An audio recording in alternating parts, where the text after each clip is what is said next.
Hi, welcome to another edition of anglos.co.il. Today in the studio we have Dr. Kalus. Dr. Kalus is a plastic surgeon. Dr. Kalus, thank you for being here today. My pleasure. Thank you, Warren. Thank you for coming in. We've had a brief discussion, and I've seen your background and your history. It's very, very impressive. Thank you. Maybe to start off with, you can introduce yourself and tell us a little bit about your background, your history, your experience as a plastic surgeon. Sure. Well, I was born in Israel, and my native tongue is Hebrew, but I moved to the States as a young child, and all of my education and training as a plastic surgeon occurred in the United States and in Paris, France. I'll get into that in a minute. But I have a lifelong connection to Israel because as a child, I commuted with my family back and forth because my father's work brought him here. Right. And so even though our base became New York instead of Tel Aviv, the relationship to Israel never really ended.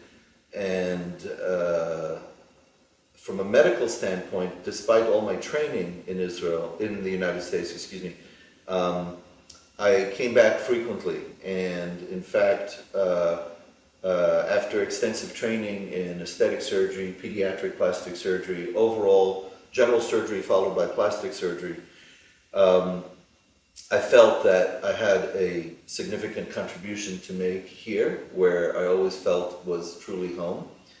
And I made Aliyah in 1996, at the time when the Oslo Accords were in full steam, and shortly after my preparations began, Prime Minister Rabin was assassinated, and we all know what happened after that politically. But nevertheless, I was here, and I arrived into a role as one that was invited to develop and direct the unit of pediatric plastic surgery at Schneider Children's Hospital in Petah Tikva, which I established. But it was a tough year, and I, for personal reasons, decided to go back to the States, where I've been in practice for 25 years, private practice, all aspects of breast surgery, aesthetic surgery, reconstructive surgery. And 3 years ago, came back to Israel again, this time with my wife and twin sons, and here to stay.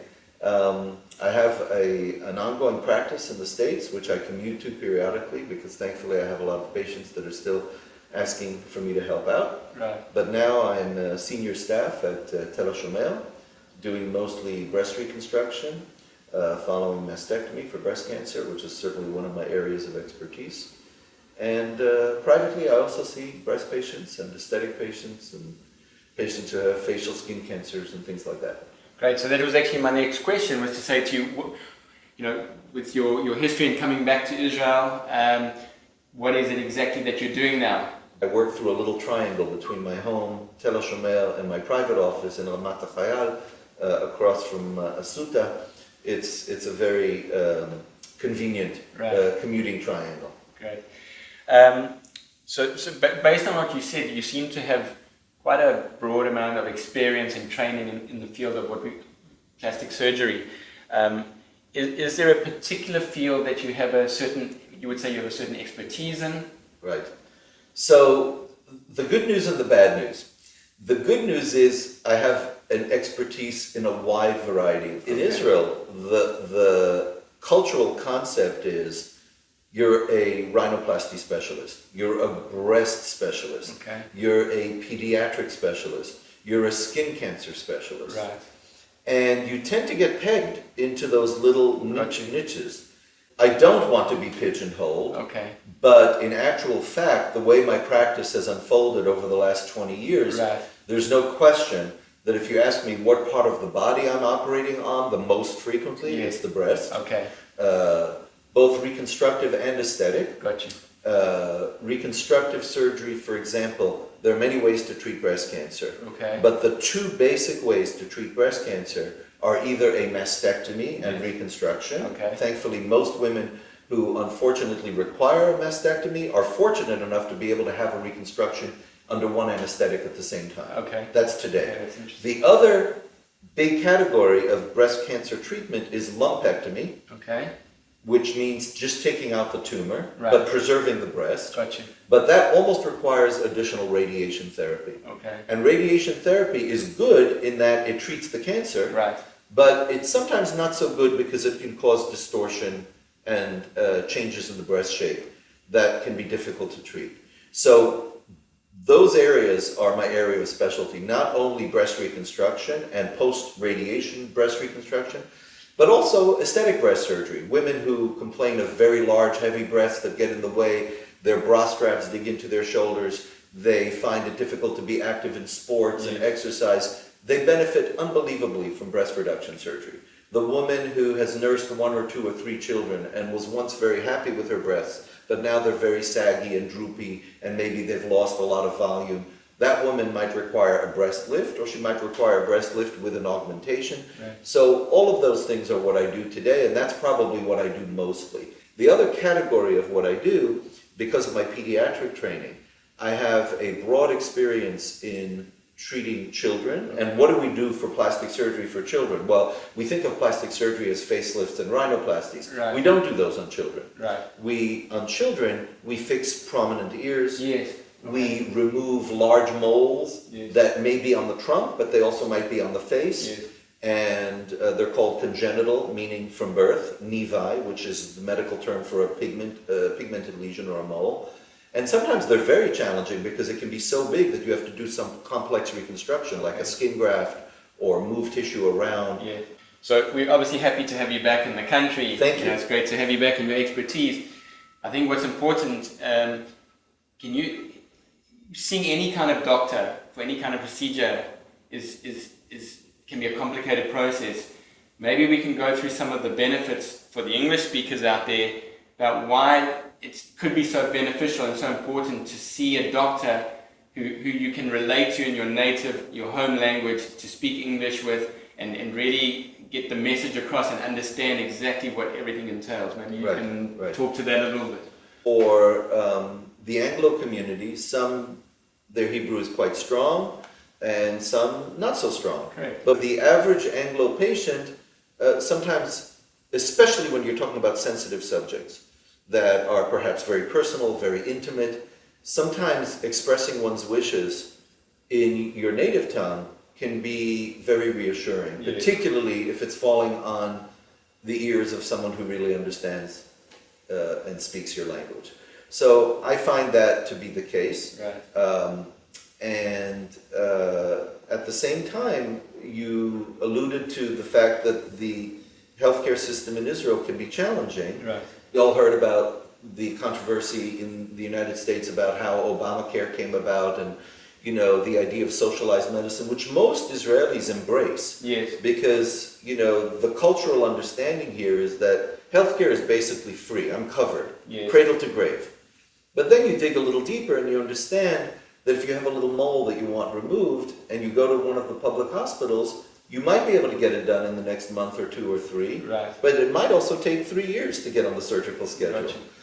And I know how frustrating that can be for patients, but I explain every single day when I see patients in the clinic in Tel HaShomer that their understanding of the prioritization of how quickly you get on the schedule has to be the following.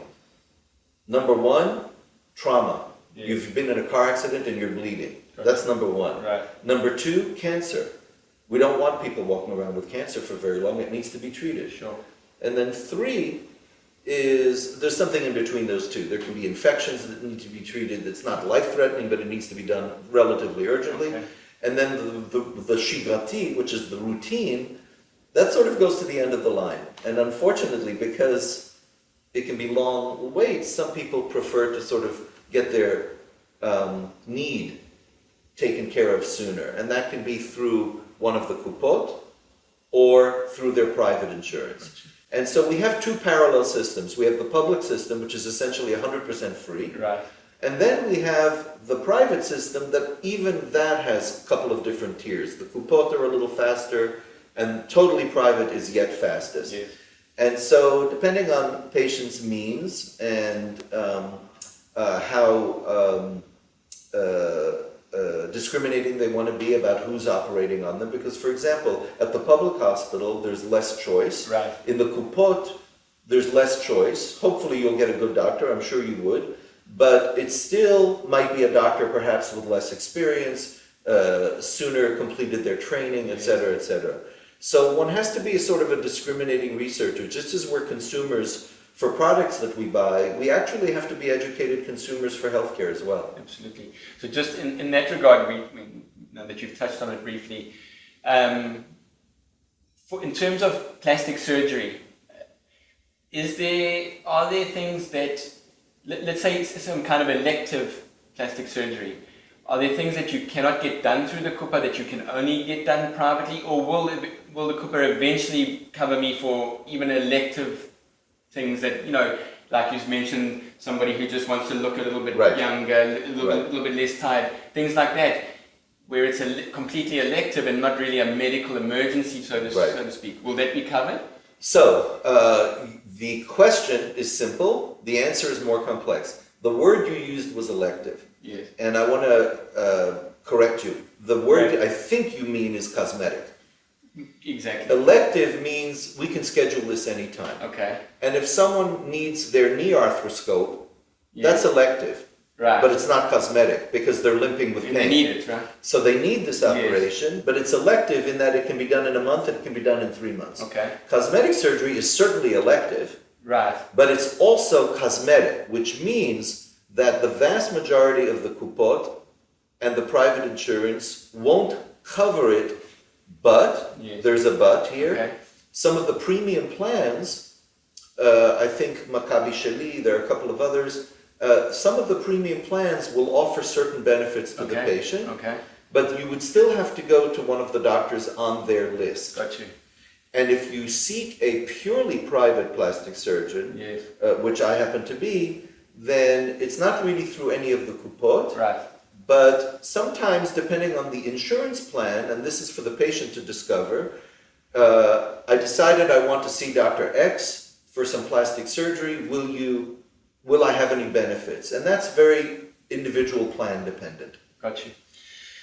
So I know, we talk about this concept of plastic surgery, and you've touched on a lot of different things that you do and things that are available. Can you maybe just explain to us a little bit more clearly, sometimes when we think of plastic surgery, we think of people in Hollywood getting, work done, or we think of, unfortunately, a kid in an accident getting some work done that they won't have to carry with them the rest of their lives. Can you just explain what this concept of plastic surgery is? Absolutely. So there's a lot of confusion about this on the public side. And there's not only plastic surgery, there's a word called cosmetic surgery, there's a word called reconstructive surgery, and there's another word today called cosmetic medicine, which obviously says not surgery but medicine. So let me sort of put some order into all of this. So a plastic surgeon, a board-certified plastic surgeon, is someone who has been trained in both reconstructive surgery, such as repairing a cleft lip, or taking care of burns, or taking care of somebody who was injured in a car accident with either bad cuts or broken bones or both of the face usually. And that's all under the realm of reconstructive plastic surgery. Cosmetic plastic surgery is what you touched on. Someone who wants a facelift, someone who wants to take care of their droopy eyelids, someone who doesn't like their redundant neck, someone who feels they have weak cheekbones or a weak chin, someone who feels like they may have lost a little weight and all of a sudden their face is sagging, someone whose breasts are drooping. That's all under the guise of cosmetic surgery. It's still elective, as we mentioned earlier, but it's purely cosmetic. So most plastic surgeons have been trained in reconstructive surgery, and eventually as their practices mature, they move toward, on the private side, more cosmetic procedures. In the hospital, in the public system, we generally don't do cosmetic surgery. We do mostly reconstructive surgery, but there's some overlap. For example, we do transgender surgery. We do correction of scar disfigurement. So what I try to tell all patients who are trying to understand what plastic surgery really means, First of all, the word plastic surgery doesn't have anything to do with foreign material. Right. Like plastic. Yeah, absolutely. We use implants, such Right. as a breast implant, Okay. or a silicone implant, or a porous polyethylene implant. We use all kinds of suture material. Okay. But that's not where the word comes from. It actually comes from the Greek root, which is plastikos. Okay. Plastikos means to change form and shape. Gotcha. That's fascinating. Yeah, and the material plastic got its term because there's plasticity. Gotcha. It's mobile, it's movable, it's transformable, it's Okay. changeable. Okay. So that's where the word plastic surgery comes from. Now, it's very important to understand, from my perspective, on planet Earth, where most of us live, appearance matters. Right. Now, we can argue all day long, more philosophically over coffee, whether or not that's a good thing or a bad thing. Right. But it's what it is. It's definitely culture specific. Yes.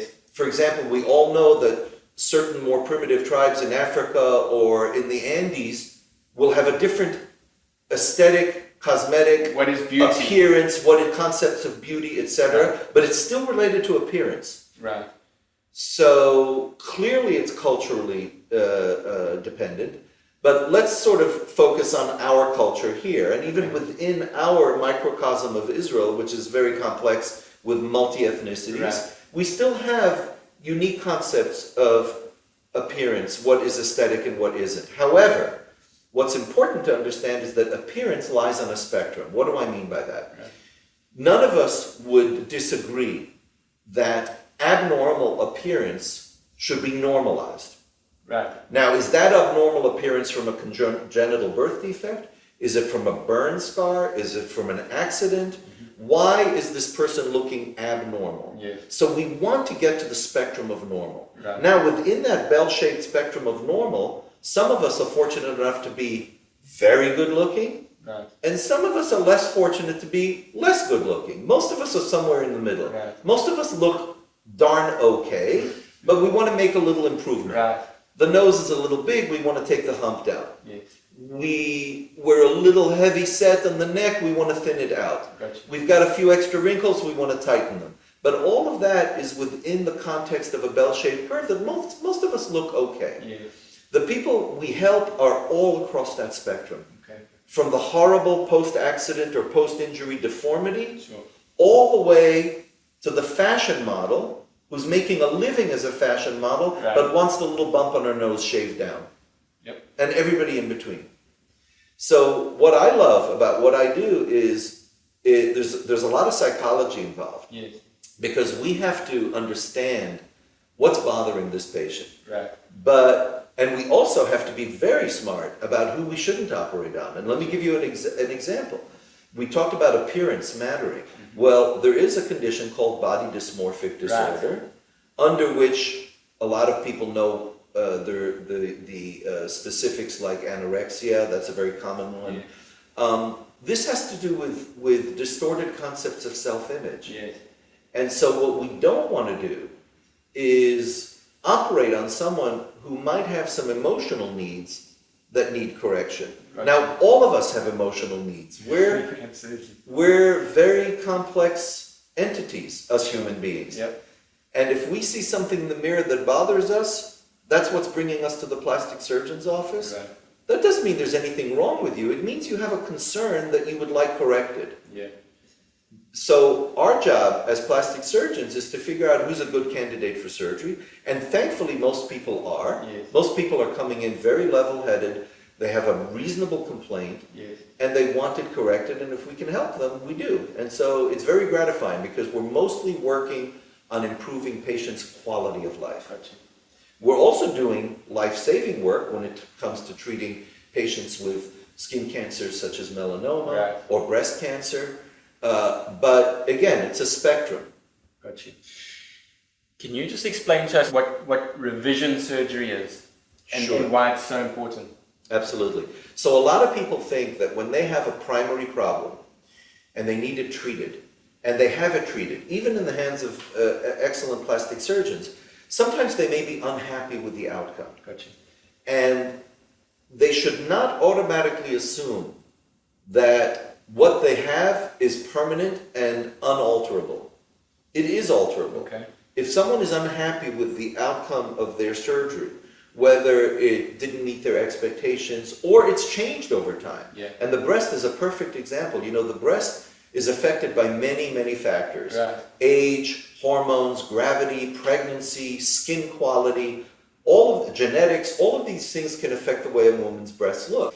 So even though a woman may have had some cosmetic enhancement surgery or reconstructive reconstructive surgery for a tumor, she may or may not be happy with that outcome in the beginning, and over many years it might have changed. Right. And it doesn't have to take many years. Maybe she had a result and she's just not happy. Right. So revision surgery is something that can always be looked at for the patient who may or may not be, who may not be happy with her outcome from surgery, and not necessarily assume that's all there is. Okay, so nothing's undoable. Almost nothing is undoable. Okay, so basically the idea is you don't have to just live with it after the fact. Absolutely. Patients should remember that their original reason to see a plastic surgeon was to improve their quality of life. Yes. If the outcome fell short of their expectations, they shouldn't give up. They should continue to seek more information on whether or not there's anything else that can be done to improve it. Got you. Maybe before we finish off, are there some kind of, can you give us some tips or some advice to somebody who's thinking about plastic surgery or somebody who's looking into it, maybe? Sure.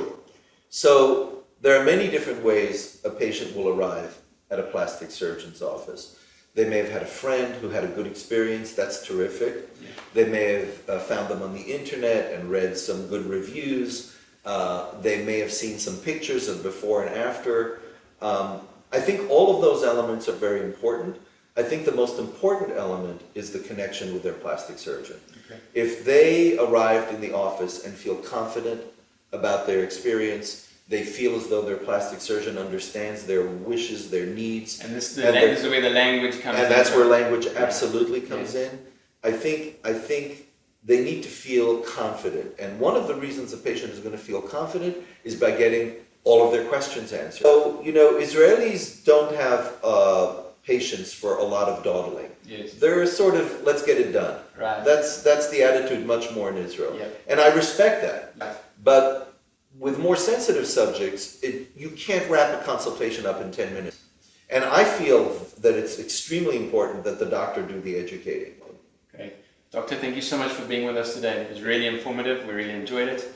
And thank you for watching.